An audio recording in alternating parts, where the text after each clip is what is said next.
Good evening and welcome to Tucker Carlson Tonight. You've heard a lot over the past few days about the security of our electronic voting machines. And this is a real issue, no matter who raises it or who tries to dismiss it out of hand as a conspiracy theory. Electronic voting is not as secure as traditional hand counting, period. It never will be as secure. Voters can see this because it's obvious and it makes them nervous. And why wouldn't it make them nervous? Our leaders have given us every reason not to trust technology. The people now telling us to stop asking questions about voting machines are the same ones who claimed that our phones weren't listening to us. They lie. We all know that. Other countries understand it. They don't use electronic voting because they know it undermines confidence in democracy. A system cannot function if no one trusts the vote. And that's true here too, as we're finding out.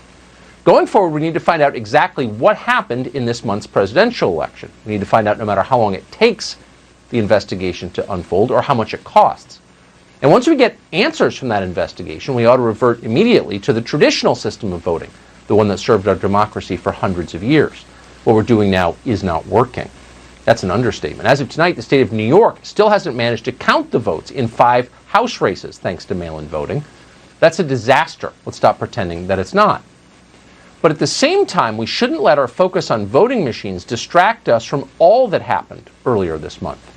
The 2020 presidential election was not fair. No honest person would claim that it was fair. On many levels, the system was rigged against one candidate and in favor of another. And it was rigged in ways that were not hidden from view. We all saw it happen. The media openly colluded with the Democratic nominees. Joe Biden and Kamala Harris refused to explain what they would do if they were elected. That's never happened before in any presidential election in American history, but the media allowed them to do it. At the same time, beginning in the spring, Democrats used our public health emergency for nakedly partisan ends. They punished Trump supporters for trying to gather, but they exempted their own activists, rioters and vandals from BLM and Antifa, from the COVID lockdowns entirely. They said this out loud. The restrictions they did enforce crushed America's small businesses, the heart of the Republican Party. And yet they made their own donors fantastically richer. Jeff Bezos alone saw his net worth jump by more than $70 billion during the pandemic. Then Democrats used the coronavirus to change their system of voting. They vastly increased the number of mail-in ballots because they knew their candidates would benefit from less secure voting. And they were right. They used the courts to neutralize the Republican Party's single most effective get-out-the-vote operation, which for generations had been the National Rifle Association. Not enough has been written about this, but anyone on the ground saw it. Thanks to legal harassment from the left, the NRA played a vastly reduced role in this election, and that made a huge difference in swing states like Pennsylvania and others. But above all, Democrats harnessed the power of big tech to win this election. Virtually all news and all information in the English-speaking world travels through a single company, Google.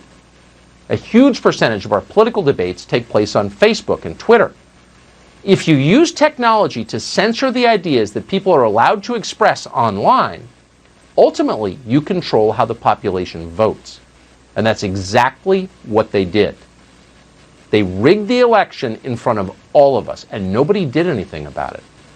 Dr. Robert Epstein saw this coming. Epstein is one of the world's foremost experts on the effect of big tech on politics. Epstein is not a partisan Trump supporter. In fact, he's a Democrat.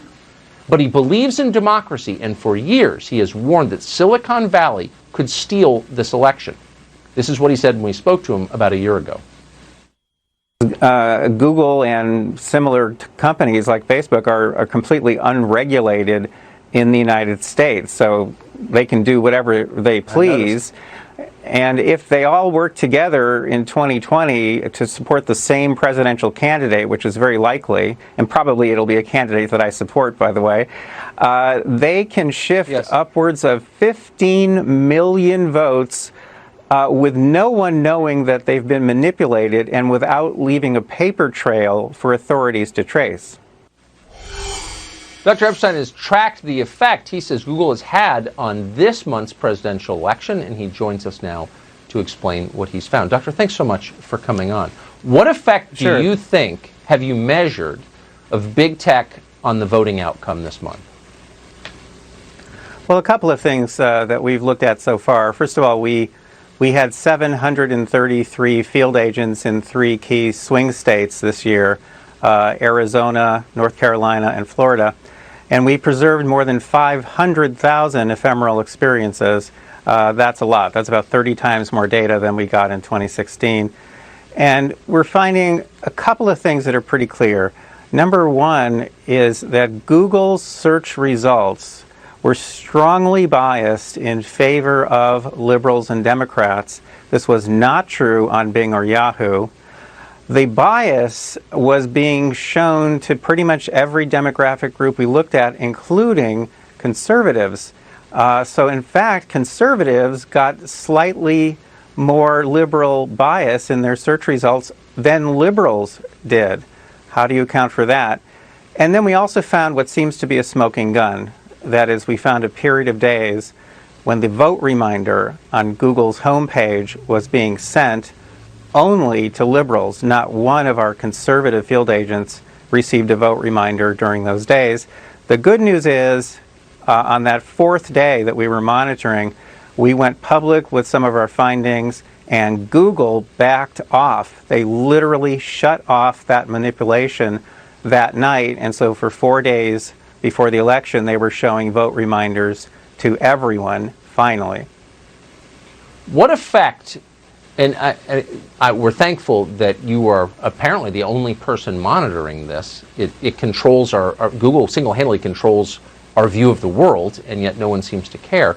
But what do you imagine the effect, what have you measured the effect of this manipulation had on the outcome of the election?